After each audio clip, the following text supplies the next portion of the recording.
santidade é contagiosa. Atos 19, 11, 16. E Deus, pelas mãos de Paulo, fazia maravilhas extraordinárias.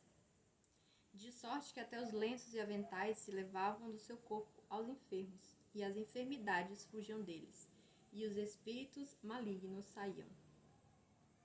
E alguns dos exorcistas judeus ambulantes tentavam invocar o nome do Senhor Jesus sobre os que tinham espíritos malignos, dizendo: Esconjuro-vos por Jesus a quem Paulo prega.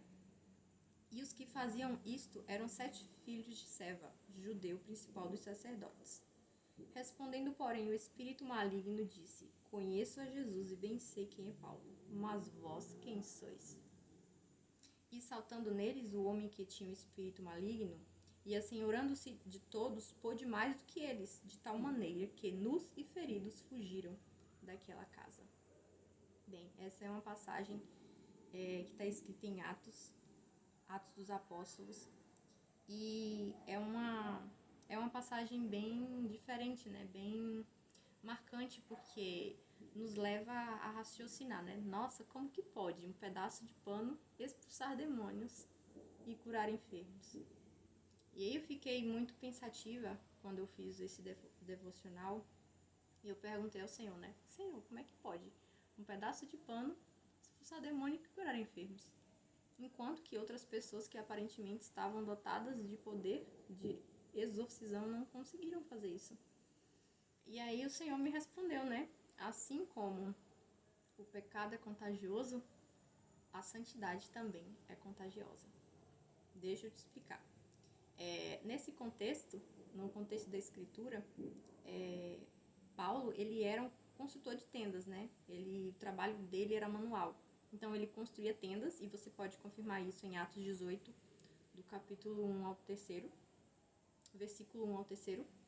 Né? E durante esse trabalho de manual de construção de tendas, ele enxugava, né, o suor do seu rosto nos aventais e nos lenços, né? Coisa meio óbvia, né? Você tá ali trabalhando, tá suando, e você precisa enxugar suas mãos e seu rosto, né, com alguma coisa. E assim, o que a gente pode perceber é que a santidade de Paulo estava tão acentuada em suas atitudes, que essas atitudes, né, essa santidade impregnava tudo o que ele tocava, né? E assim como, né, o pecado, o pecado de Adão, né, a queda de Adão e Eva, eles infectaram não só o nosso espírito, mas também o nosso corpo físico. A santidade de Cristo através de nós também faz o mesmo processo, só que inverso, né? A santidade, ela começa no espírito e culmina na santidade do corpo físico. A santificação, ela ocorre quando tomamos a decisão de confessar Jesus Cristo como nosso único, legítimo e suficiente Salvador e Senhor. E ela não para por aí. A santificação, ela é um processo que começou no momento em que nós aceitamos Jesus, mas é um processo que vai durar a nossa vida inteira, até a gente falecer, né? Então, voltando um pouco lá na queda, né? Na queda do homem, em Gênesis,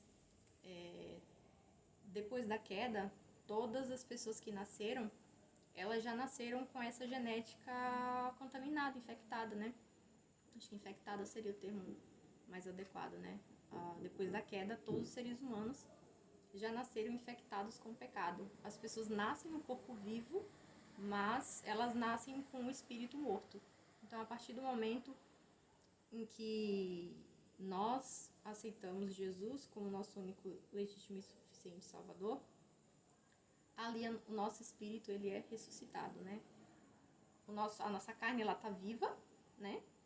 Mas o nosso espírito está morto. Quando a gente aceita Jesus, o nosso espírito, ele renasce, ele ressuscita. E a partir daí vai começar um processo, né, de santificação.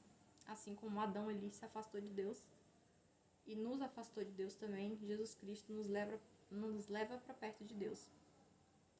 O processo de santificação, ele é um processo que, como eu já estou dizendo, né, ele é processual e é diário. A nossa carne, ela não se converte, né? O gene pecaminoso, ele ainda está lá e ele milita constantemente com o nosso espírito, que nasceu através da confissão de fé, né? A santidade, ela é definitiva, mas também é processual. Eu vou te passar aqui alguns textos bíblicos para que você possa entender melhor. Em Levítico, no capítulo 20, versículo 7, né? Levítico é um dos 5 livros da Torá. Então, o Senhor já no Antigo Testamento, ele já vem falando sobre esse processo de santificação, né? Antes que Jesus viesse, o Senhor ele já falava sobre o processo de santificação, né? Que diz assim: portanto, santificai-vos e sede santos, pois eu, o Senhor, vosso Deus, sou. Levítico 27. E Pedro, em 1 Pedro 1,16, também remete a essas escrituras, né? Pedro era judeu, então ele conhecia a Torá, ele conhecia o livro de Levítico. E ele ressalta: portanto, está escrito, sede santos, porque eu sou santo, né? Aqui ele está representando uma frase do Senhor, né?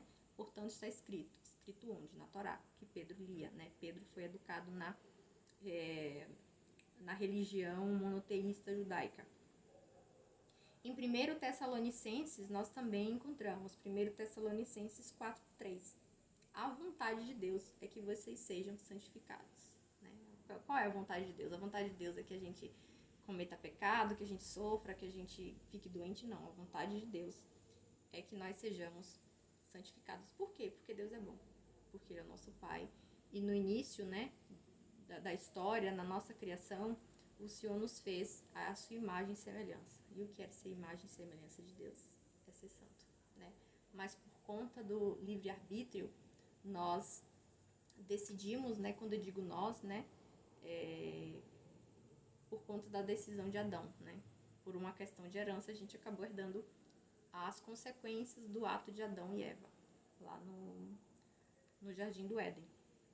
Então, a vontade de Deus é que nós sejamos santificados, que a gente entre nesse, como que eu posso dizer, nesse processo de santificação, porque é o normal, né? Era o que seria o normal. Os seres humanos, eles, é uma teoria que eu tenho, tá? Não é nada científico, não. Mas eu creio, assim, que as pessoas têm tanto medo da doença, têm tanto medo da morte, tanto medo da pobreza, porque a gente não foi criado para isso, né? Quando Deus nos criou lá no Jardim do Éden, a gente foi criado plenamente, tinha tudo, né? Tinha comida, tinha bebida, tinha água, tinha tudo que a gente precisa, tinha a presença de Deus, que é o mais importante. Então, o ser humano, ele foi criado de início não para sentir medo da morte ou da doença ou da falta, né? Mas para sermos supridos em todas as nossas necessidades. Então, esse medo, né? Esse medo da morte, do pecado, o medo da morte, da doença, da pobreza, ele vem da nossa natureza caída, né? Nós decidimos obedecer a serpente, não a Deus, né? Ali foi um ato de rebeldia, um ato de desobediência, né? Eles resolveram obedecer a outras pessoas, não vou falar isso. Decidiu dar ouvidos a outro que não fosse Deus, tá? Que lá em Gênesis está escrito que é a serpente, né? Mas a gente sabe quem é essa serpente. E você pode estar se perguntando, né? Mas por onde é que eu começo a ser santo? Eu não sei nem por onde que começa, não sei direito o que é isso, acabei de me converter, eu não conheço nada. Então, você pode começar a partir do manual, né? Do manual que o Senhor nosso Deus deixou, que é a Bíblia Sagrada, né? A Bíblia Sagrada, ele é um manual de acesso. O Senhor nos deixou esse presente, esse testamento, para que a gente possa chegar até ele, né? E a santificação, ela se dá através das escolhas que fazemos no nosso dia a dia, né? Escolher não mais mentir, não mais adulterar, furtar, assistir filmes, séries, ouvir músicas que não honram ao nosso Deus, né? Como está escrito em Efésios 4:17-32. E digo isto, e testifico no Senhor, para que não andeis mais como andam também os outros gentios, na vaidade da sua mente. O que é gentio? Gentio é aquele que não é judeu, né? Gentios, naquela época, gentios com O, não é com L não, tá? Gentio com L é uma pessoa agradável. Gentio com O são pessoas que não eram judeus.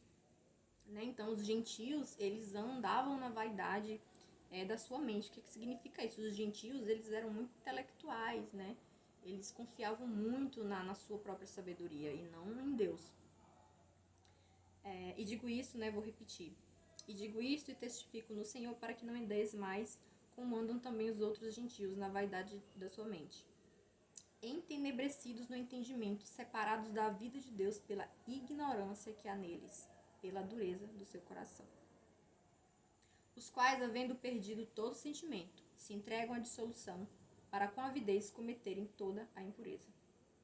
Mas vós não aprendestes assim a Cristo. Ou seja, você que se entregou para Jesus, que confessou Jesus, vocês não vão agir dessa forma mais. Se é que tendes ouvido e nele fostes ensinados, como está a verdade em Jesus, que, quanto ao trato passado, vos despojeis do velho homem, que se corrompe pelas concupiscências do engano, e vos renoveis no espírito da vossa mente, né? E quanto ao trato passado, vos despojeis do velho homem, que se corrompe pelas concupiscências do engano. Então, no caso, o homem velho, ele já foi crucificado com Cristo, né? Aquela pessoa que você era, o adúltero, a pessoa que roubava, que mentia, né? Quando você aceita Jesus, todos os teus pecados, eles são crucificados, né? Junto com Cristo. Você é crucificado junto com Cristo quando você aceita Ele. E o sacrifício dele é tão grande, é tão maravilhoso, que a gente não precisa fazer mais... minha gata. A gente não precisa fazer mais nada, entre aspas, né? Há uma pessoa que fala assim, eu só preciso aceitar Jesus? Só preciso confessar Jesus? É só isso? Quem pensa dessa forma não entendeu ainda o sacrifício de Jesus na cruz, né? Quando você começar a entender de fato o preço que foi pago por você, por sua alma, qualquer coisa que você venha fazer, qualquer renúncia que você venha fazer para se santificar, não é nada diante daquilo que ele fez. Então vamos seguir adiante. 12 minutos. Continuando aqui, Efésios 4, 17 e 32. Então, despojando-se do velho homem, e vos revistais do novo homem, que segundo Deus é criado em verdadeira justiça e santidade. Por isso, deixai a mentira. Olha aí uma das coisas que você pode fazer para começar o teu processo de santificação. Deixai a mentira e falai a verdade. Cada um para com seu próximo, porque somos membros uns dos outros. Irai-vos, mas não pequeis. A ira, ela é biológica, ela é emocional, ela é hormonal. Então, a ira, ela é natural do corpo biológico do ser humano. Mas o pecado não, né? O pecado não no sentido assim de... na criação, na sua origem, né? O homem não foi criado para o pecado. Irai-vos e não pequeis. Não se ponha o sol sobre a vossa ira. Não deis lugar ao diabo. Então, aqui ele fala que todas essas coisas, né? A mentira, aí... o pecado que a ira origina, todas essas coisas dão lugar para o diabo. Aquele que furtava, não furte mais. Santidade. Antes trabalhe, fazendo com as mãos o que é bom, para que tenha o que repartir com quem tiver necessidade. Não saia da vossa boca nenhuma palavra torpe. Meu Deus. Eu acho que essa é a parte mais difícil para mim. Não sei se para todo mundo, mas... essa questão de controlar aquilo que sai da boca, né? Muitas vezes a gente começa a... Eu gosto muito de brincar, né? Falar algumas coisas, algumas besteiras, e às vezes eu acabo lançando algumas palavras ruins sobre a minha própria vida por causa da minha língua, né? Então, aqui vai, né? Não saia da vossa boca nenhuma palavra torpe, mas só que for boa para promover a edificação, para que dê graça aos que a ouvem. Não entristeçais o Espírito Santo de Deus. Não entristeçais o Espírito Santo de Deus, no qual estáis selados para o dia da redenção. Toda amargura, ira, cólera, gritaria e blasfêmia e toda malícia sejam tiradas do meio de vós. Antes, ou seja, além de tudo isso que a gente precisa fazer para se santificar, tem mais alguma coisa.